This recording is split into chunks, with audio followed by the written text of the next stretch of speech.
Be ready. 5 seconds. Start.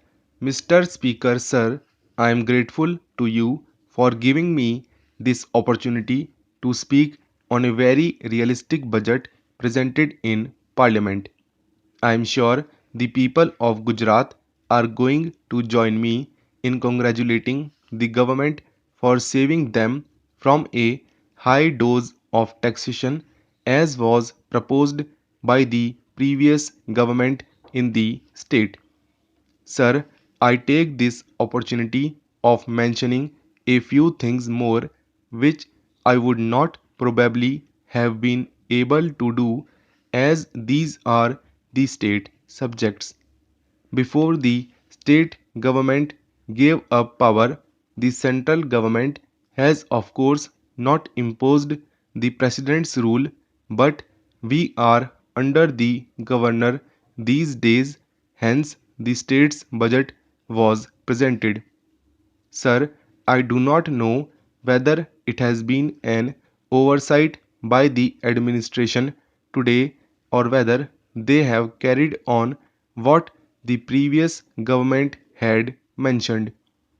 I would like to be very specific here in mentioning about the sales tax that they have imposed on all fish and marine products in Gujarat. I do not understand the logic behind it.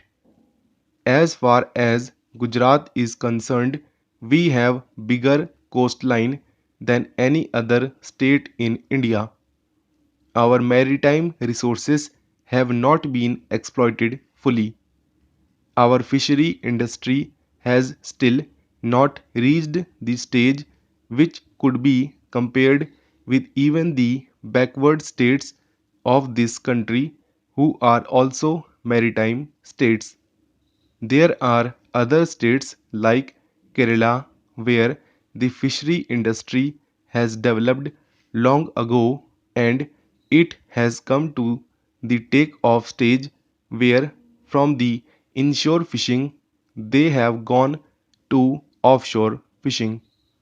Even in those states where 50% of marine products are exported, they do not have sales tax on fishing and marine products. The Gujarat government expects a revenue of about rupees 40 lakhs to rupees 50 lakhs by way of sales tax. I am sure that they are going to ask you also that these taxes should be imposed on the traders and on the fishermen and not on industries. We know that whenever such a tax is imposed, it goes down to the fishermen.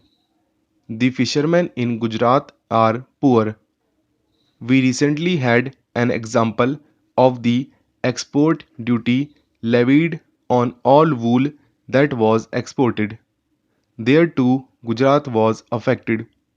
The argument given at that time was that this export duty was expected. There too, Gujarat was affected as such. The consumer of the marine product is not going to pay more. The trader is not going to reduce his profit margin. It is finally going to come down to the small fishermen. I plead that this growing industry in Gujarat should be released from taxation. On the contrary, they should have given more encouragement and incentives to this vital industry. Gujarat does not get fish only from the sea. It is probably the only state where inland fisheries have developed. The districts where inland fisheries are operating are the backward districts. The fish from these regions goes to Haryana, Rajasthan, MP and even Assam.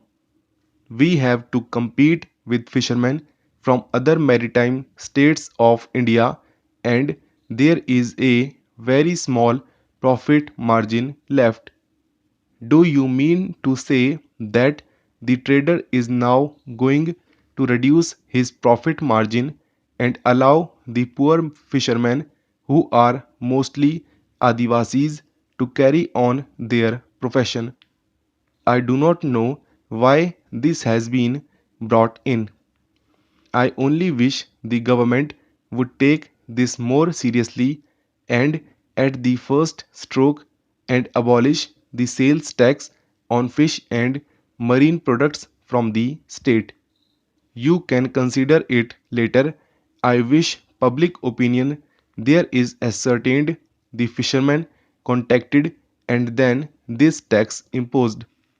Why must Gujarat take the lead in imposing a tax which has not been imposed anywhere in the country while this industry is still undeveloped there?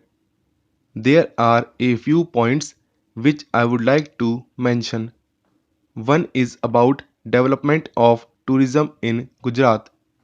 Unfortunately, tourism and fisheries are two subjects which have always been neglected by government of Gujarat. For almost a year, we do not even have a director of tourism. Not only that, if you look into the budget, you will find that they have included tourism with publicity and information and have given it a very small budget. Gujarat has the potential of becoming a major tourist attraction center in the country. If our state government could take more interest in developing our beach resorts, I am sure the tourists elsewhere in the country will be flowing more towards Gujarat. Though I know that this is not the right place to mention about tourism, the state government may not consider this at all. I would only like this to be brought on record that tourism should be given equal importance in the activities of the state of Gujarat and our tourist potentialities should be fully exploited. Sir, I am sure if the central government takes full care of tourism, this state shall progress like any other state.